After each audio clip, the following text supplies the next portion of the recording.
Hello, नमस्कार दोस्तों। आज हम बात करेंगे एसीसी कंपनी के स्टॉक्स के बारे में। और इस स्टॉक्स के ऊपर हमने लास्ट टाइम स्टॉक्स के ऊपर वीडियो बनाया था और कहा था कि स्टॉक्स ने एक प्राइस जो कि यहाँ पर एक हमने लाइन ड्रॉ की थी इस स्टॉक्स में, इस प्राइस के बाद से इस कैंडल का जो हाई था यहाँ से प्राइस को रिजेक्शन मिल रहा था और बार बार स्टॉक्स यहाँ पर आकर के रेड कैंडल या इन्वर्टेड हैमर कैंडल से हमें बार-बार इंडिकेशन दे रहा था कि स्टॉक्स में गिरावट आएगी। और उसके बाद स्टॉक्स ने यहाँ पर लो बनाया, फिर यहाँ पे लो बनाया और जब स्टॉक्स ने इस इम्पोर्टेंट सपोर्ट लेवल को तोड़ा तो फिर गिरावट आई और उसके बाद स्टॉक्स ने इस सपोर्ट लेवल को भी तोड़ दिया। फिर स्टॉक्स ने इस सपोर्ट लेवल को भी तोड़ दिया और इस सपोर्ट लेवल को भी तोड़ के स्टॉक्स ने यहाँ पे लो बनाया।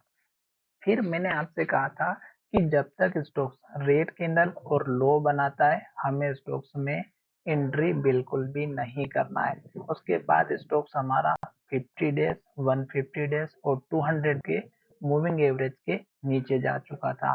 फिर मैंने आपसे कहा था कि इस स्टॉक्स ने ये जो लो बनाया है ये आपके लिए बहुत ही इम्पोर्टेंट होगा, क्योंकि अगर स्टॉक इस लो को तोड़ेगा तो फिर स्टॉक्स का सपोर्ट लेवल इस कैंडल के लो का और इस कैंडल के लो का देखने को मिलेगा।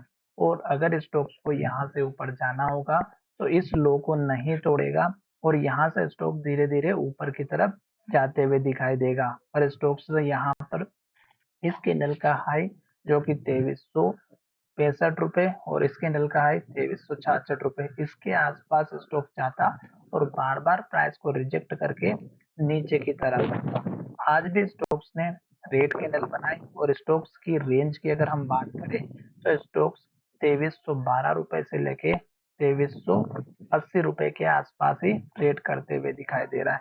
तो अभी स्टॉक्स में आपको इस कैंडल के लो का वेट करना है, क्योंकि अगर स्टॉक इस कैंडल के लो को ब्रेकआउट करेगा तो फिर से स्टॉक्स नीचे जाते हुए दिखाई देगा। मैं आपको यहाँ पर स्टॉक्स में वही कैंडल फिर से जो अभी हाई और लो बना था उसको ड्रॉ कर देता हूँ। तो ये देखिएगा, मैंने यहाँ पर थोड़ा सा इसका कलर चेंज कर देता हूँ ताकि आपको अच्छे से समझ में आए। तो ये देखिएगा, मैंने यहाँ पर ये लेवल ड्रॉ कर दिया है। आज के दिन स्टॉक्स ने रेड कैंडल बनाई और लो बनाया। आज इस स्टॉक्स के पास मौका था स्टॉक्स को ब्रेकआउट करने का। क्यों?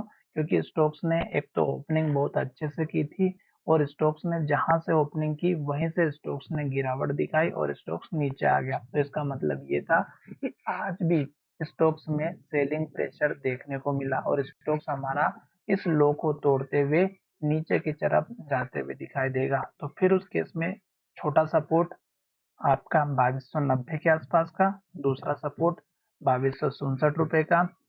फिर आप देख सकते हैं यहाँ पर एक इम्पोर्टेंट लेवल है जो लगभग 2200 रुपए और 2100 ये दो तीन लेवल आपके सपोर्ट के बनते हुए दिखाई देंगे। पर हमें यहाँ पर केवल एक बात का ध्यान रखना है और वो ये है कि स्टॉक्स में जैसे एक के बाद एक रेड कैंडल बनी सेम टू सेम अगर यहाँ पर बनेगी तो आपको स्टॉक्स में जो है वेट एंड वॉच का काम करना है।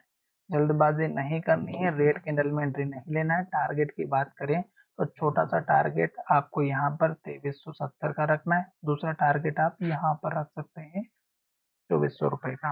ये दो ही टारगेट है फिलहाल। इससे ऊपर टारगेट हम इसलिए विचार नहीं कर सकते क्योंकि स्टॉक्स में सेलिंग प्रेशर ज्यादा दिखाई दे रहा है। इन केस अगर स्टॉक्स ऊपर जाएगा तो फिर हम स्टॉक्स में ऊपर के टारगेट की भी बात करेंगे और आप मुझे कमेंट करके बताएंगे कि आपने इस स्टॉक्स में किस लेवल पर एंट्री लेकर के रखी हुई है और नई फ्रेश एंट्री बिल्कुल नहीं करना है। साथ ही हमारा वीडियो एजुकेशन के लिए था, बाय सेल की कोई एडवाइस नहीं है। फिर भी आप ट्रेड करते हैं तो अपने फाइनेंशियल एडवाइजर से कंसल्ट करें।